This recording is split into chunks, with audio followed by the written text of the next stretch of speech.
Bu Eni, ini kalau mau menggenjot produksi etanol, ini lahan kita cukup nggak? Atau mungkin kita akan deforestasi, itu yang dikhawatirkan oleh publik?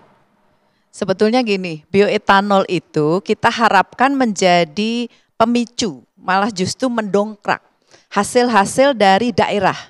Karena kita tahu bagaimana caranya mengolah bioetanol, menjadi bioetanol itu berasal dari berbagai sumber bahan baku.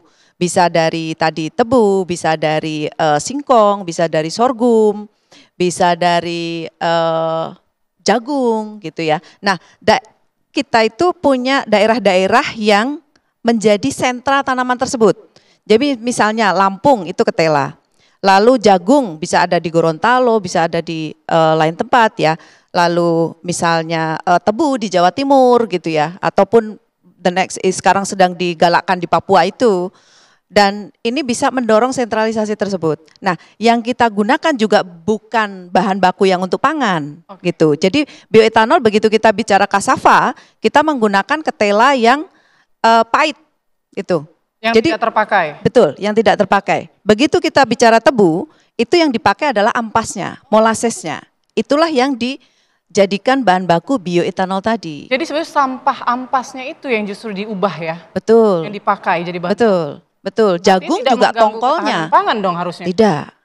Justru misalnya semakin banyak kita produksi gula, ampasnya itu semakin banyak juga. Disitulah bioetanol bisa naik. Ini peristiwanya seperti di India. Gitu. Jadi sumber bahan baku bisa terdorong dengan lahan yang ada dan malah desentralisasi juga ini mendorong pertumbuhan tenaga kerja di lahan ya. Untuk bisa dilakukan, dikuatkan begitu. Nah nanti mendorong pertumbuhan pabrik-pabrik yang mengolah menjadi bioetanol. Targetnya ada berapa pabrik nih? Dari 3 yang sudah mampu ya, akan digenjot sampai berapa perusahaan? Jadi gini, kalau targetnya itu E10, kira-kira 2-3 tahun ke depan, kita prediksi konsumsi bahan bakar yang non subsidi itu sekitar 20 juta. Jadi 12 juta. Jadi di situ 1,2 juta kiloliter menjadi target kita untuk E10. Nah di situ kita menghitung ada tambahan sekitar 18 sampai 20 pabrik lagi dari yang existing. Ini bisa membuka lapangan kerja baru. Betul. Oke. Gitu. Baik, saya beralih ke Pak Bambang. Kalau Pak Bambang sendiri melihatnya gimana nih? Roadmap-nya, kemudian inputnya seperti apa? Saya pikir tadi yang dijelaskan Prof. Eni kan udah jelas itu, bahwa terkait dengan roadmap. Pemerintah ini sudah punya rencana yang jelas, sudah dimulai dari 2008. Nah, per hari ini saya pikir ini kan bagaimana keberanian daripada pemerintah untuk mengeksekusi apa yang sudah menjadi planning sejak 2008 tersebut. Dan saya melihat problem sekarang ini adalah terkait dengan persoalan sosialisasi, informasi. Jadi dari yang penjelasan yang disampaikan oleh Prof. Eni, kemudian Pak Dadan, lalu kemudian Pak Tri, saya pikir nggak ada yang salah dengan barang ini, gitu loh. Bahkan sekali lagi, saya melihat banyak hal positif yang didapat dari E10 ini, ya, terkait dengan investasi, ya. Ini akan ada investasi tambahan karena untuk memenuhi sampai 2 tahun ke depan, 3 tahun ke depan, 1,2 juta etanol. Ya, ini diperlukan paling tidak 20 pabrik yang sebarannya akan ada di mana-mana. Kan begitu. Dengan latar belakang berbagai macam-macam. Bisa dari sumber tebu, bisa dari sumber jagung, bisa dari sumber singkong. Saya kasih contoh begini. Di Bangka Belitung 10-15 tahun yang lalu banyak bermunculan pabrik pengolahan tapioka dari singkong. Tetapi tutup. Karena kenapa? Ternyata harga yang bergejolak. Tetapi kalau ada etanol untuk kebutuhan fuel grade, untuk fuel, tentu ini menjadi satu buffer ya, mendasar terhadap kebutuhan. Sehingga kemudian saya pikir ini menjadi alasan untuk industri-industri seperti itu untuk bertahan. Karena kenapa?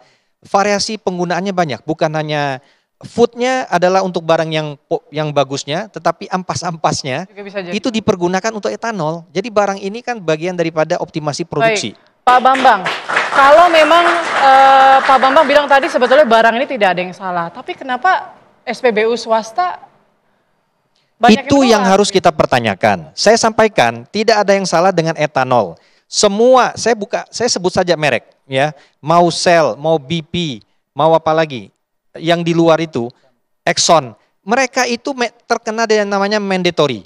Di India, di Thailand, di Filipina, di Eropa, ya, di Amerika, di Brasil dan seterusnya, itu ada mandatorinya dan mereka jual kok. Ya, tapi kan mereka Itu fakta. Mereka mempertimbangkan soal spesifikasinya ini loh. Nah, maksud saya terkait dengan persoalan itu kan urusan antara perjanjian bisnis mereka, antara SPBU swasta dengan Pertamina. Ya udah, biar aja itu urusan mereka, jangan itu menjadi kemudian persoalan publik.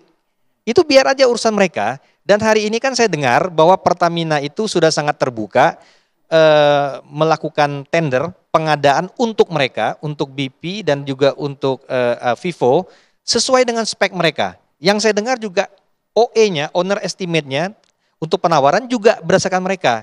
Kalau ternyata penawaran yang dilakukan oleh para supplier terhadap bidding kebutuhan Exxon, bukan BP dan Vivo, itu harganya di atas mereka, itu nggak sah, di tender ulang.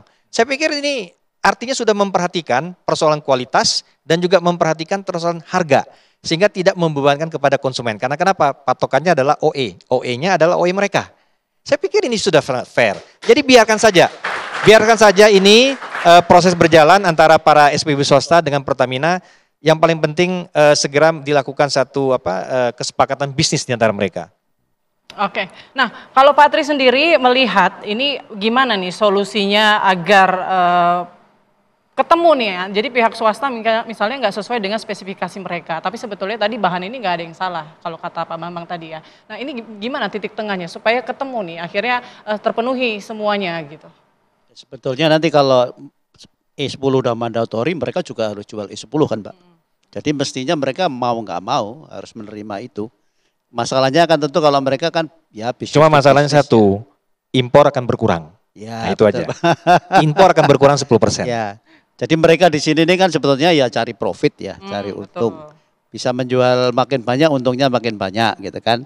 Tapi tentu harus tunduk pada spesifikasi yang berlaku di sini. Contoh misalkan, sekarang menjual bensin yang tanpa etanol itu ada spek migas yang harus diikuti. Kalau nggak ngikutin spek migas kan nggak boleh dijual. Gitu kan. Jadi mereka selain mereka punya spek sendiri, mungkin juga harus mengikuti spek yang berlaku di suatu negara. Dan memang ada risiko ya. Kalau mereka memang menerima bensin dengan kadar etanol 3,5%, itu kalau mereka menambahkan aditif ke dalam bahan bakarnya, itu memang ada kenaikan dosis.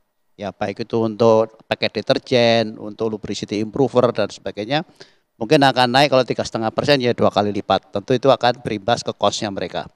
Kalau mereka nggak menaikkan harga, artinya mengurangi margin kan gitu ya. Baik. Jadi mungkin itu menjadi salah satu pertimbangan juga bagi mereka untuk menerima atau menolak.